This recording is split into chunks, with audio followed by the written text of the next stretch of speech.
Bueno, un saludo muy cordial en la paz y el amor del Señor, hermanos.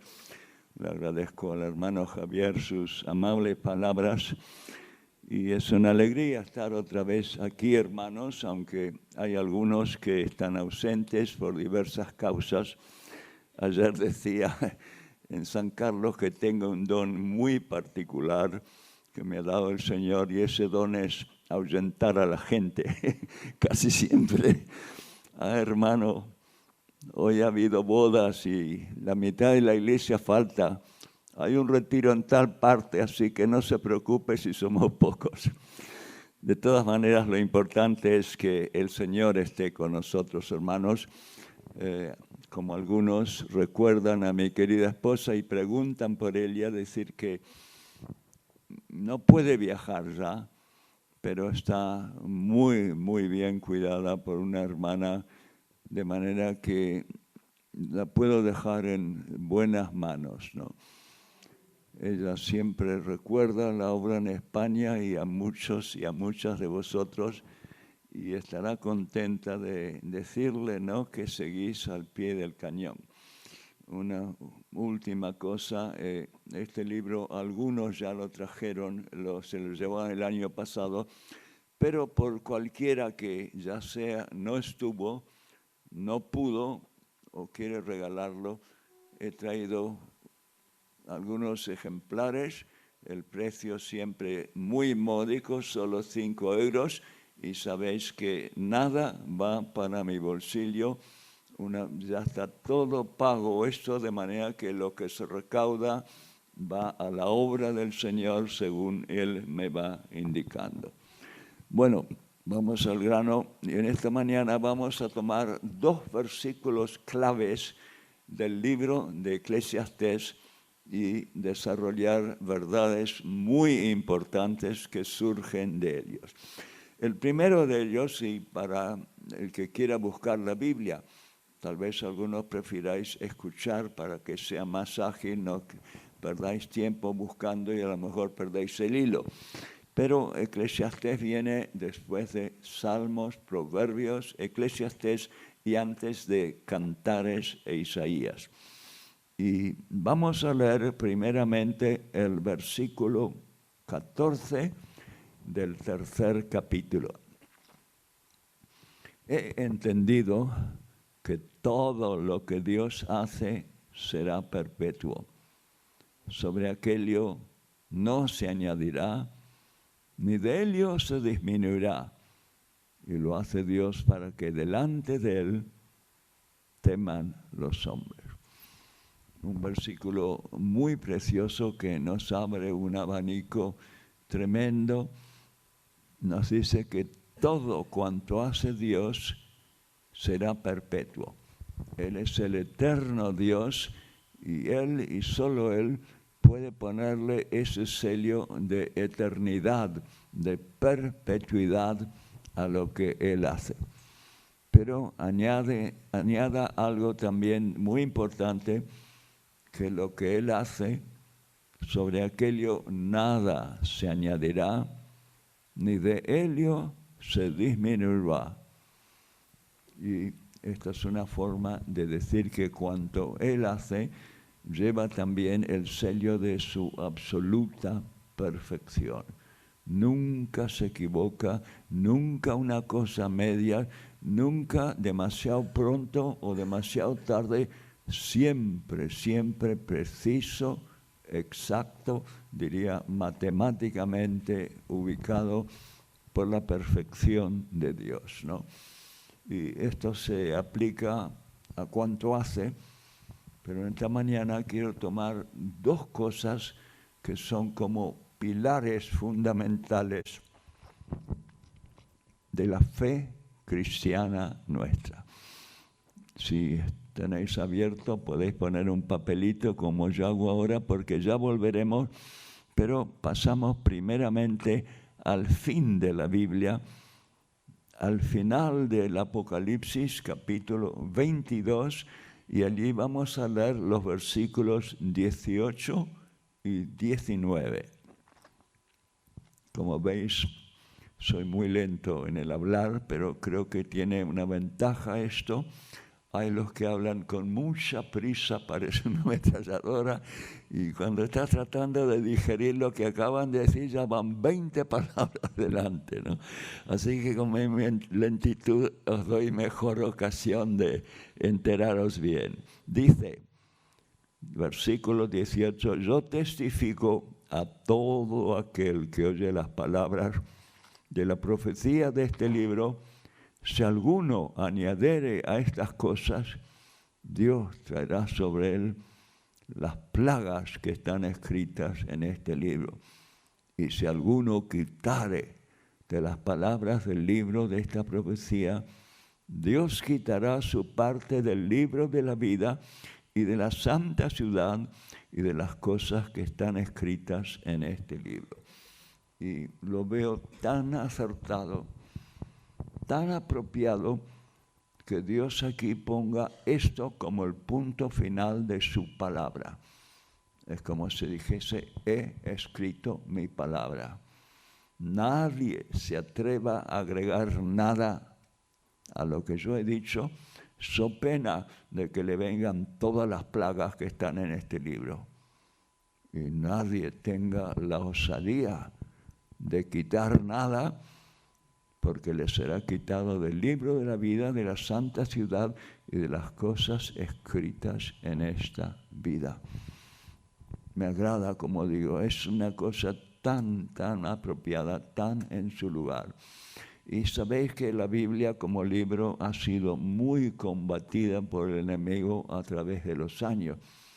Había tiempos en que aquellos que quisieron traducirla del idioma latín y del hebreo, sencillamente fueron quemados en la hoguera. Otros, cuando habían logrado imprimir un buen número, uno de esos opuestos se los compró a todos y los quemó.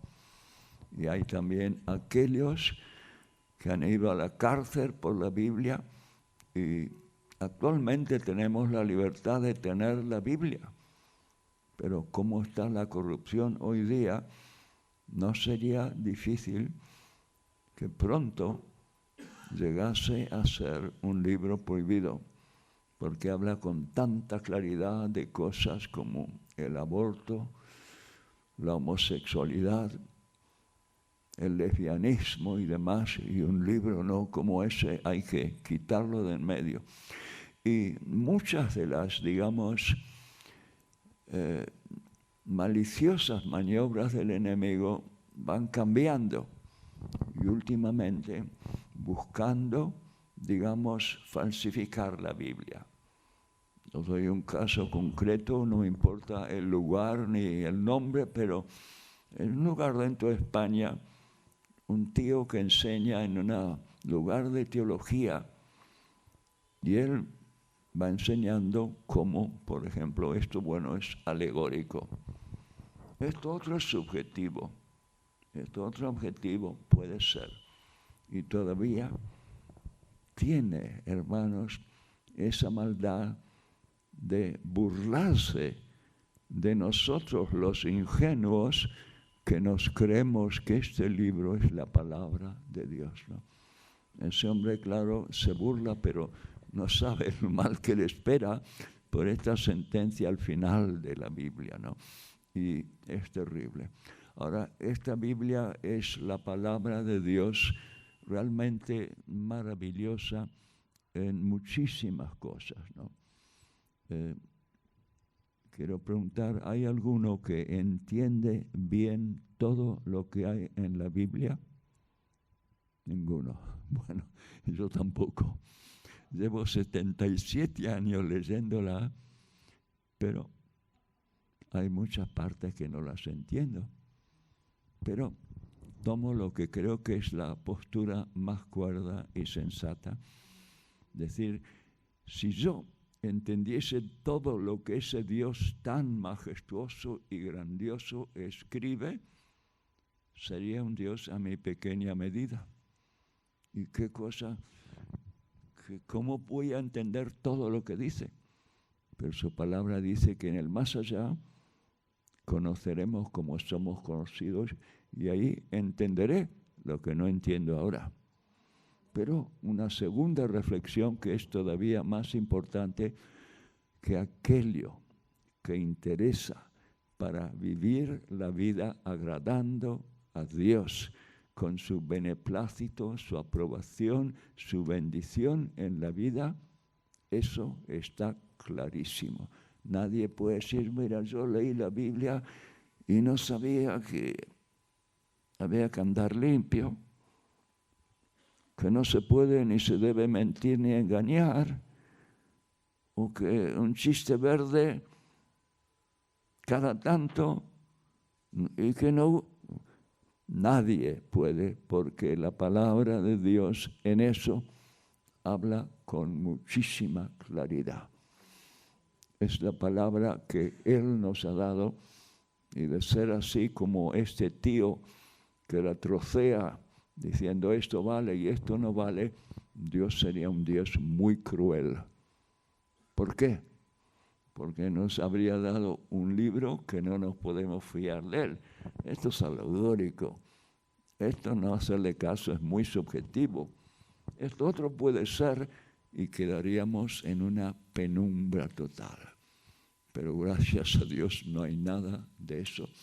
Y hay algo que es una prueba, ¿sabes lo que le han llamado una demostración científica de que la palabra de Dios está divinamente inspirada y por un Dios absolutamente maravilloso? Faltan los vocablos para describir su grandeza.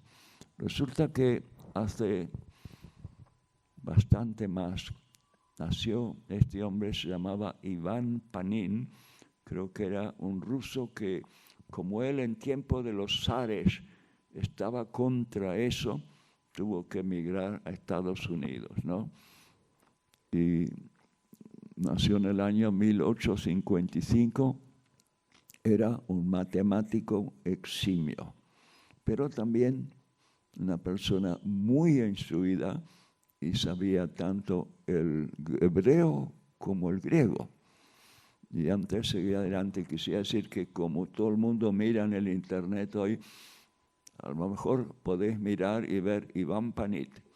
Y ahí que dice mucho de Iván Panin, pero quiero decir que se han pasado, porque lo de Iván Panin habla de un patrón maravilloso, que ya lo voy a explicar, de siete y múltiplos de 7, 7, 14, 28, 70, 42, siempre 7, 7, 7, el número de algo completo y perfecto, ¿no?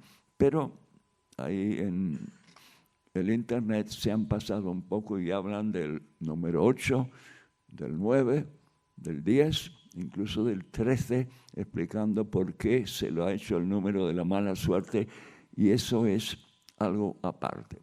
Pero ahora bien, este hombre, como era agnóstico, como una curiosidad, se puso a leer la Biblia.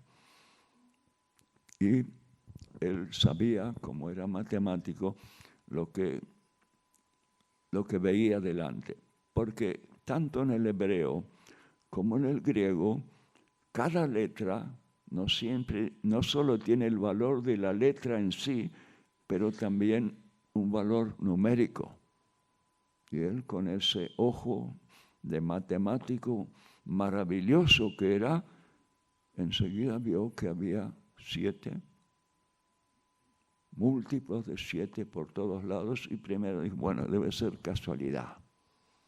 Pero cuando siguió leyendo, vio que esto seguía y seguía, con unos diseños que iban el primero, se pasaba al segundo que tenía que armonizar con el primero, al tercero que tenía que armonizar con el segundo y el primero, el cuarto con el tercero, segundo y primero. Le llamó mucho la atención. Pasó al griego, encontró exactamente lo mismo, ese diseño. Intentó los libros apócrifas, ahí no había nada de ello. Trató en grandes obras de literatura, tampoco nada de eso. Pero la Biblia, el Viejo Testamento, el hebreo, el nuevo, el griego, y este patrón tan tremendo.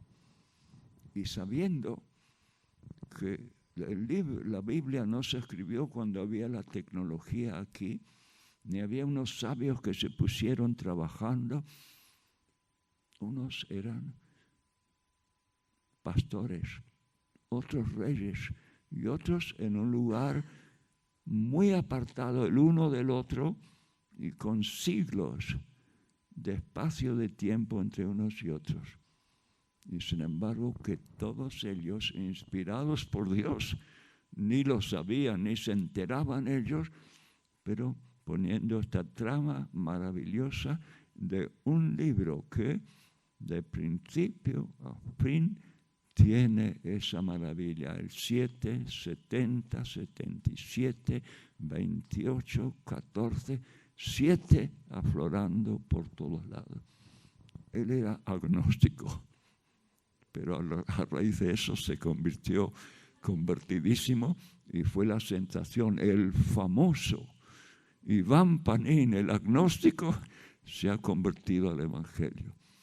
Y él decía, no puede haber otra explicación que una mente divina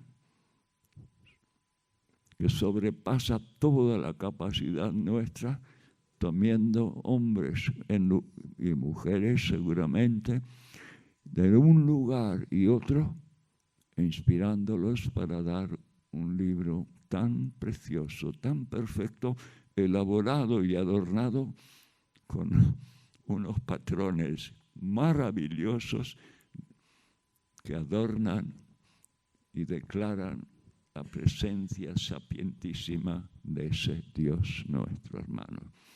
Gracias a Dios, la Biblia es la palabra de Dios, hermano. Aunque no lo entiendas, será la guía segura. Ámala, léela cada día. Suelo decir que si hay un Dios, como no cabe la menor duda que lo hay, y ese Dios nos ha dado un libro que seguramente lo ha dado, ese libro debe tener el primer lugar en nuestra vida, hermano. Debemos atesorarlo, leerlo, aunque no saquemos cosas nuevas. Siempre, si el Espíritu Santo nos ve estudiándolo, leyéndolo, como Él es el autor, lo verá con buenos ojos. Mientras que si es un libro que lo lees a la ligera y poco, y no le prestas mucha atención, no lo verá con buenos ojos. Bueno, eso es lo primero. Esta Sagrada Biblia la defendemos a capa y espada porque sabemos que es la palabra maravillosa de nuestro Dios. Pero hay una segunda cosa, que es la obra completa y absoluta que nuestro amado Señor Jesús hizo en el Calvario. También se aplica este versículo a él y yo. No se le añadirá ni se le disminuirá nada en absoluto. Jesús usaba las palabras nunca usando un lenguaje florido, hablando innecesariamente con... No. Sencillo y claro que se pudiera entender, pero la palabra exacta. Y cuando él, poco antes de expirar, dijo, consumado es porque era una obra absolutamente preciosa, perfecta, y como dice este versículo clave que estamos tomando, nada se le puede añadir y nada se le puede quitar, ¿no? Quisiera pasar por unos breves momentos a Romanos capítulo 10 y ahí voy a leer un pasaje muy breve, los primeros 4 versículos, escuchando con toda atención. Hermanos, Ciertamente el anhelo de mi corazón y mi oración a Dios por Israel es para salvación, porque yo les doy testimonio de que tienen celo de Dios, pero no conforme a ciencia. Porque ignorando la justicia de Dios y procurando establecer la suya propia, no se han sujetado a la justicia de Dios, porque el fin de la ley es Cristo para justicia a todo aquel que cree. Con ese gran corazón que tenía Pablo, hay que ver que era el apóstol a los gentiles, y sin embargo tenía mucha preocupación por los israelitas, por el pueblo de Israel. Y decía que él les daba testimonio que tenían mucho celo de Dios, pero lo hacían de mala manera, ignorando la justicia de Dios y procurando establecer la suya propia, no se han sujetado a la justicia de Dios. Ignorando, ¿por qué? Porque ellos tenían predicciones mesiánicas del gran Salvador del mundo que iba a venir. Por ejemplo, en uno de los salmos, horadaron mis manos y mis pies. ¿Qué forma más clara puede haber de hablar de la crucifixión? Sobre mi ropa echaron suerte. Partieron entre sí mis vestidos y sobre mi ropa echaron suerte. Y eso precisamente se hizo cumpliéndose. Incluso también que iba a entrar manso y humilde montado en un pollino de asno en la ciudad. Y lo vieron eso, pero lo ignoraron y procuraron establecer la justicia propia, no sujetándose a la justicia de Dios.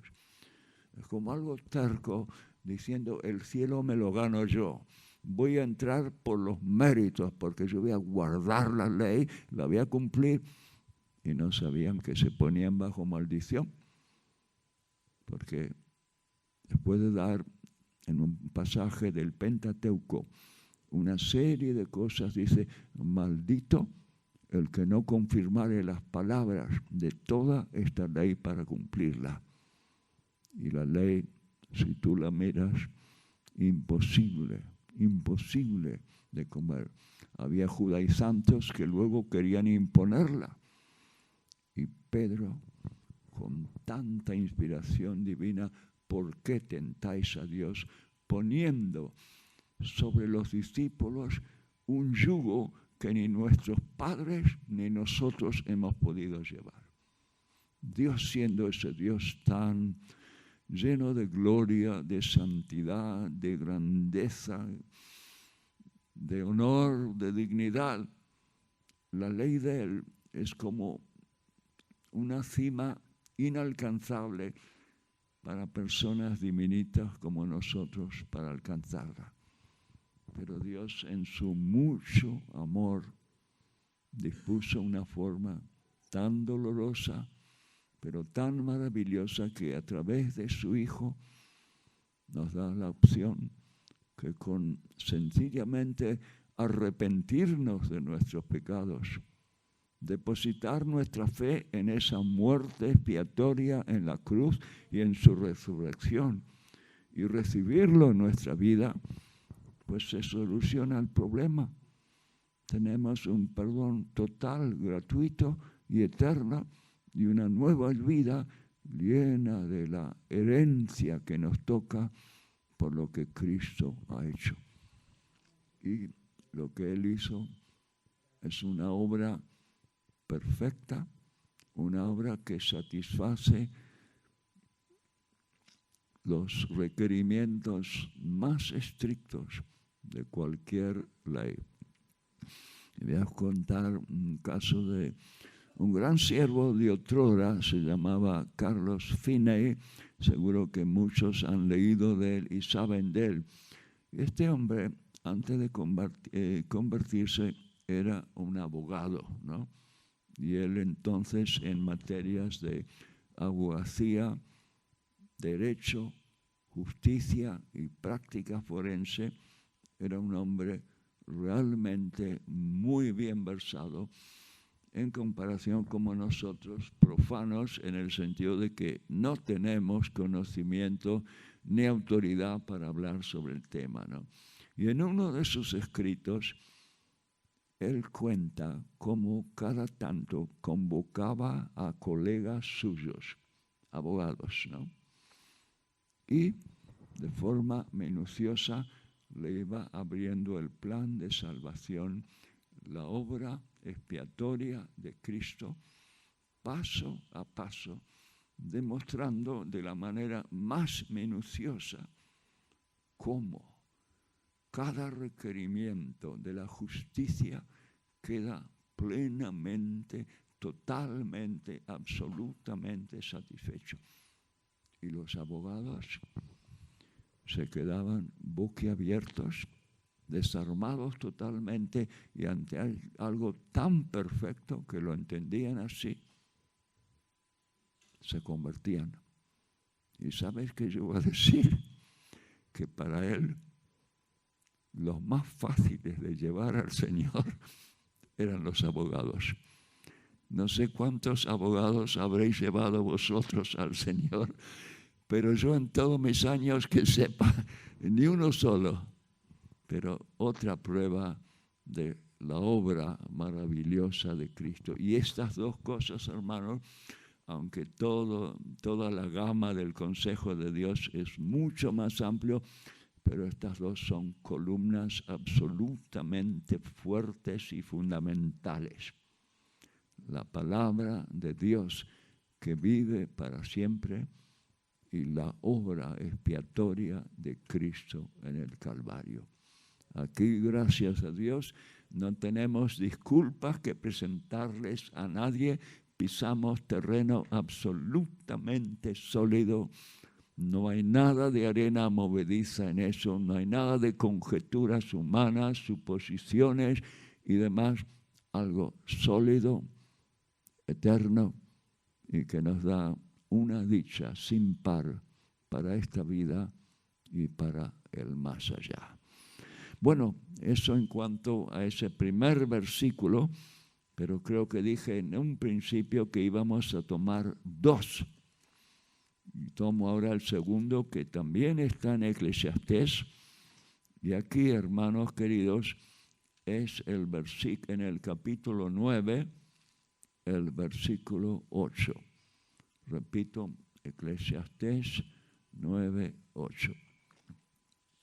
Es un versículo muy corto, pero dice: en todo tiempo sean blancos tus vestidos y nunca falte ungüento sobre tu cabeza.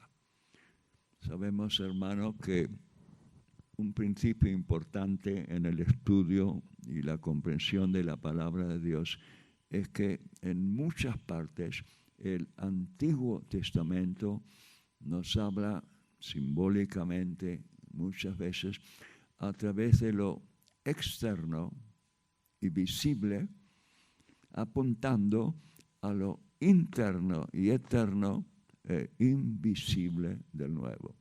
Y aquí, por supuesto, que al decir en todo tiempo sean blancos tus vestidos, lo interpretamos desde la perspectiva del Nuevo Testamento. No quiere decir literalmente que debemos llevar un delantal blanco bien almidonado, sino que debemos vivir de blanco delante de Dios. Jesús mismo habló en la carta a una de las iglesias del Apocalipsis, diciendo que había entre ellos algunas personas dignas que no habían manchado sus vestiduras. Y agregó: y ellos andarían delante de él en vestiduras blancas porque eran dignos. Mi hermano nos habla de la santidad sin la cual nadie verá al Señor. Sabemos que Dios es un Dios de misericordia, pero Él también declara que en esa nueva ciudad la Jerusalén celestial no entrará ninguna cosa sucia ni que hace mentira. Así que cualquier trampilla, falsear la declaración de la renta diciendo que se gana menos para no pagar, trampas, suciedades, etcétera, no entrará, que se lo saquen de la cabeza. Y esto es algo, hermano, que lo señalamos con amor, pero con fidelidad. Y recorro bastante, hermano, y pienso que hay bastantes lugares donde eso no se enfatiza debidamente. Se hace un poquito la vista gorda, como bueno, somos pecadores y siempre tú sabes y demás, condicionantes así, pero que no valen ante Dios. Tomo, por ejemplo, otra vez palabras de apóstol Pedro, que en su primera epístola, creo que es el versículo 15, enseguida lo voy a ubicar, nos habla de él, refiriéndose primero al 14, y dice estas palabras: como hijos obedientes, no os conforméis a los deseos que antes teníais estando en vuestra ignorancia, sino como aquel que os llamó es santo, sed también vosotros santos en toda vuestra manera de vivir. ¿No? Hermano, seguimos al blanco, blanquísimo, puro, purísimo, santo, santísimo. Y no podemos menos, hermanos, que andar en sus pisadas. Yo visito bastante a menudo a los hermanos gitanicos y me gusta ponerlo de una forma muy sencilla, hablando de que hay dos parcelas, ¿no? Una parcela es la de Dios, de la humildad ante Él, de la obediencia plena y de guardarse limpios delante de Él, porque no es un Dios de suciedad, ni de cosas turbias, ni de negocios también turbios. Es un Dios limpio, puro, honrado en todo sentido. Y Él tiene una promesa, dice que el que es nacido de Dios se guarda y el maligno no le toca. Hay excepciones muy honrosas como la de Job y la de Pablo con el aguijón de carne, en la carne, pero Dios transformó eso para el bien, tanto de Job y también del apóstol Pablo. Pero pequeñitos, normales y corrientes como tú y yo, la norma es esa, que si nos guardamos celosamente en esa parcela, somos intocables para el enemigo. Y todavía añado una ilustración muy sencilla, pero que se presta. ¿Y cuál es? Tenemos aquí un niño de 6 años. Hace los deberes, se porta bien, obedece al padre, pero hay un glandulón sinvergüenza que quiere robarle los juguetes, que quiere pellizcarlo, que quiere burlarse de él y divertirse a costillas del niño. ¿Pensáis que un padre normal se va a quedar impávido sin hacer nada? Seguro que reacciona: mira, mi hijo, ni te atrevas, márchate de aquí. Cuanto más nuestro Padre Celestial. Entonces, ¿cuál es la malicia del diablo? Sabiendo que en ese lugar somos intocables, con mucha astucia llevarnos al terreno de él. Y a veces, hermano, la gente cae, se mira el telediario, viene el parte del tiempo, y luego una película. No niego que habrá películas buenas, sanas, pero también hay muchas de las otras. Y toca una de las otras con obscenidades y no se da cuenta que ahí, con sus ojos contemplando eso, escuchando con sus oídos, su corazón abierto, hay semillas de adulterio, de pornografía, de violencia y demás, porque esos programas malos no los confecciona, por cierto, el Espíritu de Dios. Pero hay también otras formas, hermanos, y para esto uso una ilustración, no sé si la he contado. Yo suelo ir a Málaga una vez al año y ahí hay un plato muy favorito, el pescadito malagueño, muy sabroso. ¿Lo conoce, Javier? Bueno, y a veces pienso que esos malos espíritus, como buenos andaluces, se tragan la S y en vez de pescaditos son pecaditos. Y sutilmente, pero prueba, hombre, si no pasa nada, aprovecha, si otros lo hacen, adelante. Pero ¿para qué? Para que no pique el anzuelo y luego queda prendido, sangrando, hermano. En definitiva, en cuanto a esto, hermanos queridos, guárdate celosamente de mantenerte en la parcela de Dios y no dejes que nada ni nadie te seduzca para irte a la del declarado enemigo de tu alma, que te odia a muerte y quiere causarte el máximo daño posible. Pero notemos también que en este versículo tan breve hay otra cosa que la acompaña, y esta es el ungüento sobre tu cabeza, que nos habla de la perspectiva del Nuevo Testamento, diciéndonos que es la unción de Dios. No es que nos van a poner un montón de aceite aquí y vamos a hacer unos súper ungidos, pero sí haciendo algo con amor, para la gloria de Dios, para el bien de otros y sin buscar el protagonismo. Dios lo va a bendecir. Dios lo va a fructificar. Dios lo va a hacer que traiga el bien a otros. Y muchas veces pasa que eso sucede, pero sin que nos demos cuenta. Y es parte de Dios que quiere protegernos para que no nos envanezcamos, que no se nos los humos a la cabeza. Ay, mira, qué ungido que soy, ¿eh? Cómo Dios me usa por todos lados. No, Señor, es la gracia de Dios. Si no fuera esa gracia, tú no podrías hacer ni un pepino para nadie, ¿no? Y Dios tiene que hacerlo en eso. Y también hay otra cosa, hermano. El diablo es un gran falsificador y falsifica a veces la unción. Os voy a contar un caso que lo voy a ilustrar con mucha claridad.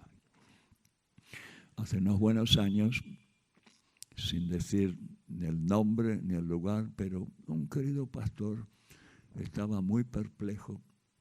Me contaba que un joven que predicaba en la iglesia de ellos estaba sacando unas cosas, pero de tan alto vuelo, parecía que quedaban boquiabiertos. ¿Cómo saca? Y a los pocos días se descubre. Me decía, ¿cómo puede ser eso? Estaba viviendo en adulterio con la hermana menor de su mujer.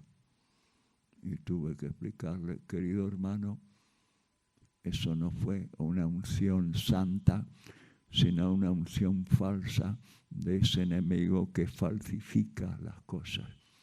Esas cosas de alto vuelo tan impresionantes que decía, no venían del Santo Espíritu de Dios. ¿Por qué? Porque por algo aquí pone las dos cosas.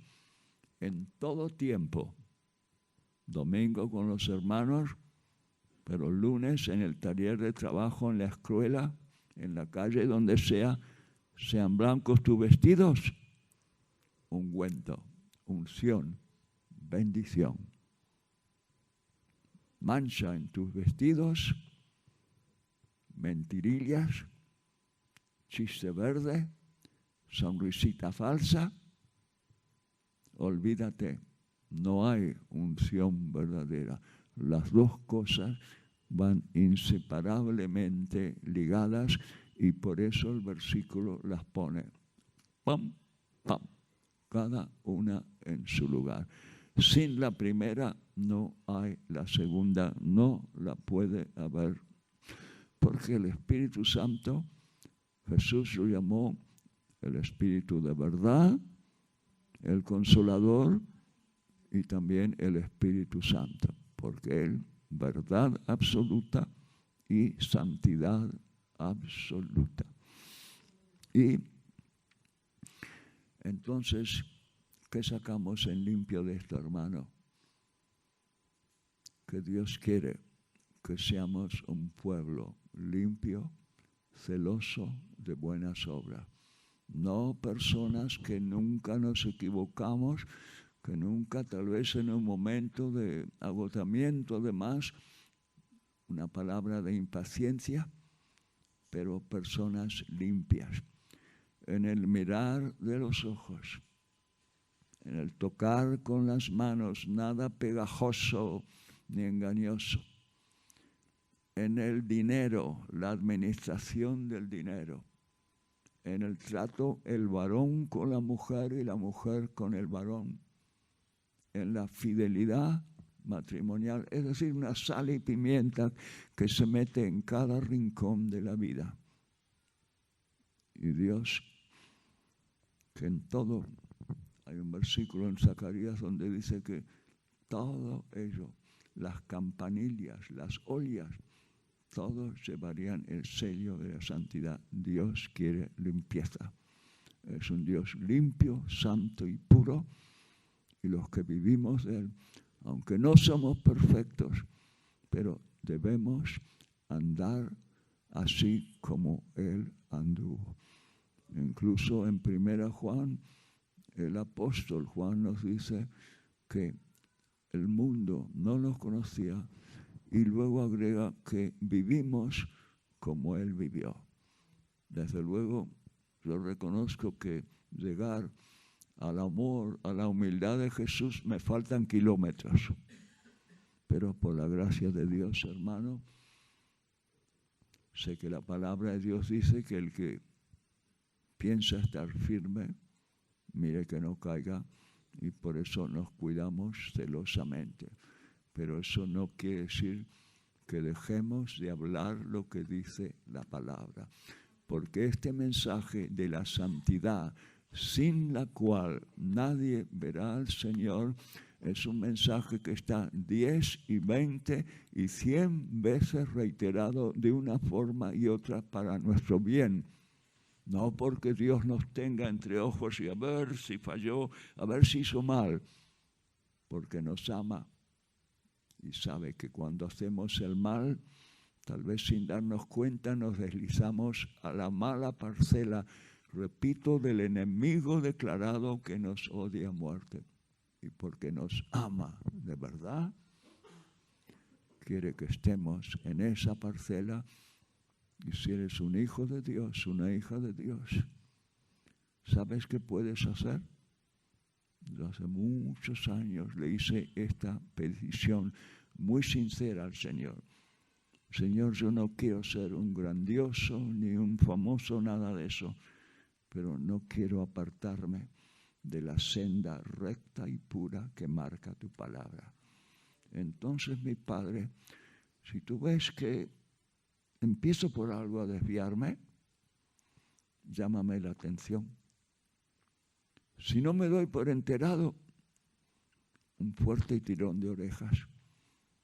Y si eso todavía no surte efecto, una soberana paliza. Que me duela, que me haga llorar, pero manténme en este camino, Señor. Y Dios ha sido fiel. No me avergüenzo decir que en mi trayectoria no solo llamadas de atención, tirones de oreja, pero también no que haya sido nada grave. No. pero cosas que le desagradan a él, ¿no? Soberanas palizas. Pero no me enfadé diciendo, ¿por qué me pegas? Sabía que tenía razón y que me lo merecía. Me lo hacía por bien. Hermanos, jóvenes gitanos, más de una vez me preguntaron qué consejo nos da. Y el consejo que le di era ese. Pídele a Dios, idealmente en un día de oración y ayuno, pero que no te deje por nada del mundo desviarse. Y que si empiezas una fuerte llamada de atención y todavía no vale eso, tirón de orejas, y todavía tampoco eso, una fuerte paliza. Pero mejor recibir una paliza soberana de Dios y no quedarte en las garras de ese malvado, odioso, que a los que hemos sido rescatados nos detesta a muerte. Bueno, he hablado, hermanos. Pido que con toda reverencia cerremos los ojos. Esto no es una predicación para venir al frente. Se ora, se te impone las manos, te caes al suelo y asunto arreglado.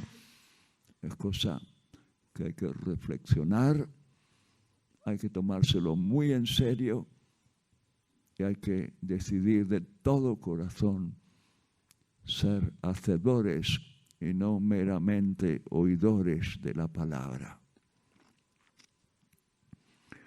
Si alguno ha estado haciendo cosas raras que sabe que no debiera haber estado haciendo, no hace falta que venga al frente ni que se identifique, pero ahí mismo en tu lugar, querido hermano, querida hermana, puedes pedirle disculpas al Señor, que te perdone y también esa gracia para no volver a hacerlo. Ponte a cuentas con Dios, que te ama y quiere tu bien.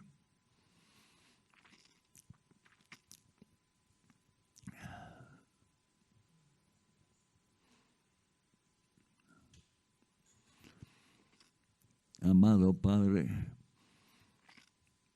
te damos muchas gracias que nuestra fe, basada en tu palabra que vive y permanece para siempre, y en esa obra tan preciosa que hizo tu Hijo, descansa sobre un fundamento firme y un fundamento indestructible, Padre. Nos aferramos a tu palabra, la amamos y te agradecemos tanto por lo que tu amado hizo para nosotros, Padre.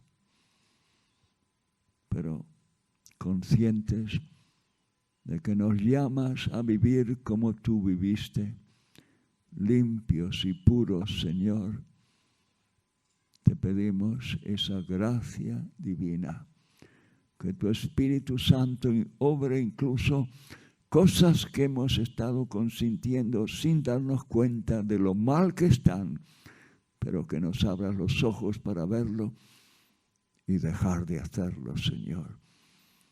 Y ser, así como oró Jesús, Él dijo en esa gran oración, santifícalos en tu verdad. Él oró que cada uno de vosotros seamos santos, no beatos, no religiosos por encima, pero personas santas. Y que esa oración de Jesucristo a favor de los suyos, que seamos santos, se cumpla en la vida de cada uno y cada una de nosotros, para el bien personal, para el bien de la iglesia en conjunto y sobre todo para la gloria de tu nombre, amado Dios, y por la gracia de nuestro Señor Jesucristo. Amén. Amén.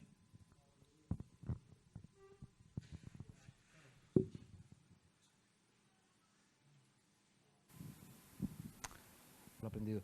Esta es la grabación.